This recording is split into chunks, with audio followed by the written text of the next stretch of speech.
കേരളത്തിലേക്ക് മഴ മേഘങ്ങൾ ഇരച്ചെത്തുകയാണ്. കേരളത്തിൽ വീണ്ടും അതിശക്തമായ മഴ ഉണ്ടാകുമെന്ന മുന്നറിയിപ്പ്. തെക്ക് കിഴക്കൻ അറബിക്കടലിനും തെക്ക് കേരള തീരത്തിനും മുകളിലായി ചക്രവാത ചുഴി രൂപക്കൊള്ളുകയാണ്. കൊങ്കൺ മുതൽ ചക്രവാത ചുഴി വരെ 1.5 കിലോമീറ്റർ ഉയരം വരെ ന്യൂനമർദ്ദ പാത്തിയും രൂപപ്പെട്ടിട്ടുണ്ട്. സംസ്ഥാനത്ത് അടുത്ത 5 ദിവസം ഇടിമിന്നലോടുകൂടിയ വ്യാപകമായ മഴയ്ക്ക് സാധ്യതയുണ്ടെന്നാണ് കേന്ദ്ര കാലാവസ്ഥാ വകുപ്പിൻ്റെ മുന്നറിയിപ്പ്.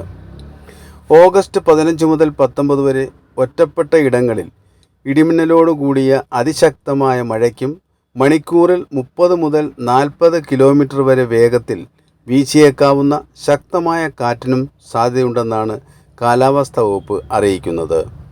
തെക്ക് കിഴക്കൻ അറബിക്കടലിനും തെക്ക് കേരള തീരത്തിനും മുകളിലായിട്ടാണ് ചക്രവാത ചുഴി രൂപപ്പെട്ടിരിക്കുന്നത്.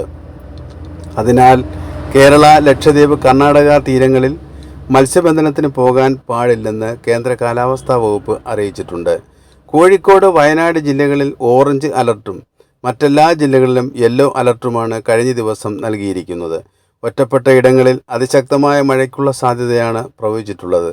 അടുത്ത 3 മണിക്കൂറിൽ ഇടുക്കി ജില്ലയിൽ ഒറ്റപ്പെട്ട ഇടങ്ങളിൽ ഇടിമിന്നലോടുകൂടിയ ഇടത്തരം മഴയും മണിക്കൂറിൽ 40 കിലോമീറ്റർ വരെ വേഗത്തിൽ വീശിയേക്കാവുന്ന ശക്തമായ കാറ്റും ഉണ്ടാകും.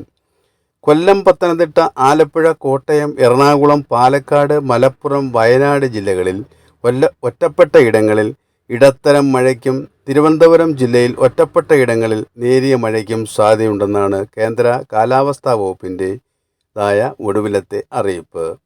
ഇടിമിന്നൽ അപകടകാരികളാണ്. അവ മനുഷ്യൻ്റെയും മൃഗങ്ങളുടെയും ജീവനും വൈദ്യുത ആശയവിനിമയ ശൃംഖലകൾക്കും വൈദ്യുത ചാലകങ്ങളുമായി ബന്ധിപ്പിച്ചിട്ടുള്ള വീട്ടുപകരണങ്ങൾക്കും വലിയ നാശനഷ്ടമുണ്ടാക്കും. കാർമേഘം കണ്ടു തുടങ്ങുന്ന സമയം മുതൽ തന്നെ അതിനാൽ മുൻകരുതൽ സ്വീകരിക്കണം. ഇടിമിന്നൽ എപ്പോഴും ദൃശ്യമാകണമെന്നില്ലാത്തതിനാൽ ഇത്തരം മുൻകരുതൽ സ്വീകരിക്കുന്നതിൽ നിന്നും വിട്ടുനിൽക്കാൻ പാടില്ല. ഇടിമിന്നലിൻ്റെ ആദ്യ ലക്ഷണം കണ്ടു കഴിഞ്ഞാൽ ഉടൻ തന്നെ സുരക്ഷിതമായ കെട്ടിടത്തിനുള്ളിലേക്ക് മാറണം. തുറസായ സ്ഥലങ്ങളിൽ തുടരുന്നത് ഇടിമിന്നൽ ഏൽക്കാനുള്ള സാധ്യത കൂടും. ശക്തമായ കാറ്റിനും ഇടിമിന്നലിനും സാധ്യതയുള്ള സമയങ്ങളിൽ ജനലും വാതിലും അടച്ചിടണം. വാതിലിനും ജനലിനും അടുത്ത് നിൽക്കരുത്. കെട്ടിടത്തിനകത്ത് തന്നെ ഇരിക്കണമെന്നതിനാൽ ഭിത്തിയിലോ തറയിലോ സ്പർശിക്കാതിരിക്കാനും ശ്രമിക്കണം. ഗൃഹോപകരണങ്ങളുടെ വൈദ്യുതി ബന്ധം വിച്ഛേദിക്കണം. വൈദ്യുതി ഉപകരണങ്ങളുമായുള്ള സാമീപ്യം ഇടിമിന്നലുള്ള സമയത്ത് തീർച്ചയായും ഒഴിവാക്കണം. ഇടിമിന്നലുള്ള സമയത്ത് ടെലഫോൺ ഉപയോഗിക്കരുത്.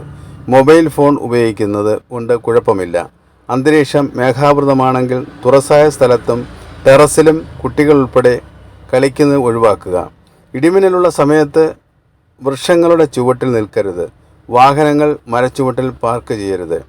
ഇടിമിന്നലുള്ള സമയത്ത് വാഹനത്തിനകത്ത് തന്നെ തുടരണം. കൈകാലുകൾ പുറത്തിടാതിരിക്കണം. വാഹനത്തിന് ഉള്ളിൽ സുരക്ഷിതത്വം ഉണ്ടാവും.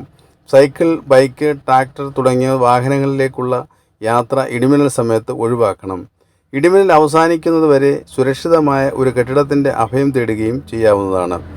മഴക്കാർ കാണുമ്പോൾ ഉടൻ തുണികൾ എടുക്കാനായി ടെറസിലേക്കോ മുറ്റത്തേക്കോ ഇടിമിന്നലുള്ള സമയത്ത് പോകുവാൻ പാടില്ല. ഇടിമിന്നലുള്ള സമയത്ത് കുളിക്കുന്ന പ്രവണത ഒഴിവാക്കുക. ടാപ്പുകളിൽ നിന്ന് വെള്ളം ശേഖരിക്കുന്നതും ഒഴിവാക്കണം. പൈപ്പിലൂടെ മിന്നൽ മൂലമുള്ള വൈദ്യുതി എത്താനുള്ള സാധ്യത ഉള്ളതിനാലാണ് ഇടിമിന്നൽ ഉണ്ടാകുമ്പോൾ ജലാശയത്തിൽ മീൻ പിടിക്കാനോ കുളിക്കാനോ ഇറങ്ങുവാൻ പാടില്ല. കാർമേഘങ്ങൾ കണ്ടു തുടങ്ങുമ്പോൾ തന്നെ മത്സ്യബന്ധനം, ബോട്ടിംഗ് തുടങ്ങിയ പ്രവൃത്തികൾ നിർത്തി ഉടൻ അടുത്തുള്ള കരയിലേക്ക് എത്താൻ ശ്രമിക്കണം. ഇടിമിന്നലുള്ള സമയത്ത് ബോട്ടിൻ്റെ ഡെക്കിൽ നിൽക്കരുത്. ചൂണ്ടയിടുന്നതും വലയെറിയുന്നതും ഇടിമിന്നലുള്ള സമയത്ത് പാടില്ല.